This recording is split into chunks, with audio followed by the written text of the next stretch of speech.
Can you invest according to your values and still get great returns? So you want to grow your wealth, but you care about how it's being built. So you ask yourself the question, can you invest in accordance to your personal values without having to sacrifice performance? My name is Quinton Chambers. I'm a chartered investment manager, financial planner, and wealth advisor. And over the last decade, I've helped families and business owners align their investments with the causes and companies that matter most to them without losing sight of long-term performance or their goals. Today, we're unpacking what value-based investing really means, what to watch out for, and how to build a portfolio that reflects your beliefs and your bottom line. There's a lot of confusion when we're talking about value-based investing, and honestly, a lot of marketing spin as well. Some people assume when you're investing through your values, these companies are automatically going to do better because good companies perform better. Others will assume if you cut out certain companies or sectors, you're likely to fall behind. Now, the real issue is very similar to just values in general, is that there is some degree of nuance and subjectivity. So when we're looking at value-specific investments, they may not actually be aligned with your specific definition of values. And when we're talking about large portions of your wealth being concentrated in these strategies, it may represent, like any other risk, the lack of diversification or pairing with a sound strategy. Now, here's the paradox. If you're someone who does their best to live within their values, but your investment portfolio does not reflect the specific definitions of those values, then you're not investing with integrity. However, if because you've made these choices to invest this way and it no longer supports your financial goals, then you're sacrificing your future. A true value-based investment strategy balances both. I think it's important to state the obvious, that when we're talking about values in general, it's a nuanced conversation, especially in the context of performance. Some value-tilted portfolios have outperformed, especially those with strong governance or long-term risk controls. Others have lagged, particularly in years where traditional sectors like energy or defense have led the market. But what's clear is this, you don't have to go all in and you don't have to go all out. A well-built, value-based portfolio can still be low-cost, diversified, and growth-focused.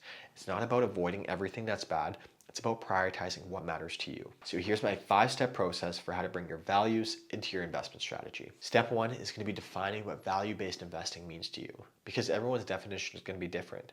You can start by asking yourself some of these questions. Are there particular industries or companies that you're looking to avoid? Are you looking to invest in particular themes, whether it's clean tech, social justice, or ethical business practices? Or maybe you're just concerned about how companies operate behind the scenes. It all starts with clarity. Then we move on to step 2, which is to review your current holdings. Now, once you have your priorities clear, you can look at your holdings and understand how they align or don't with your definitions of your values. Now, this is where it can be difficult because if you're invested in funds or if you're investing with a professional money manager, you'll want to understand the methodology they use for how they include or exclude certain companies or sectors relative to your specific values. And then we're moving forward with step 3, and that's building a low-cost, diversified, evidence-based portfolio. Now, this gets back to my prior video of how to build a smarter investment portfolio, but is sticking to these core tenets, and that's keeping costs low, diversifying across companies, sectors, and regions and asset classes, avoiding over-concentration in particular trends or themes, and then making sure that this is all aligned with a smart investment strategy that is tied to your goals. And we have step number 4, which is to add thematic or targeted exposure where it makes sense. Now, we're looking to complement that core investment strategy. So we're looking to find investments that are aligned with your specific values. That can mean investing in green bonds, socially conscious funds, or community-focused investments. The key here is to not build a whole strategy around one lens. Then we have step number 5, which is to monitor, review, and evolve.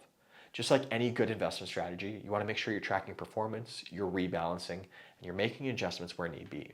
Because just like your life and your goals evolve, your definition for your values may as well. You shouldn't have to choose between investing wisely and investing meaningfully. With the right approach, you can build a portfolio that aligns with your beliefs without compromising your future. It's not about perfection, it's about being intentional. If you've ever looked at your investment portfolio and wondered, does this really reflect what I care about? It may be time for a value-based review. I help Canadians across the country build low-cost, value-based portfolios that are aligned with their goals and beliefs. Now, if you like this video, hit the like and subscribe button for more videos on investing in personal finance. Until the next one, take care.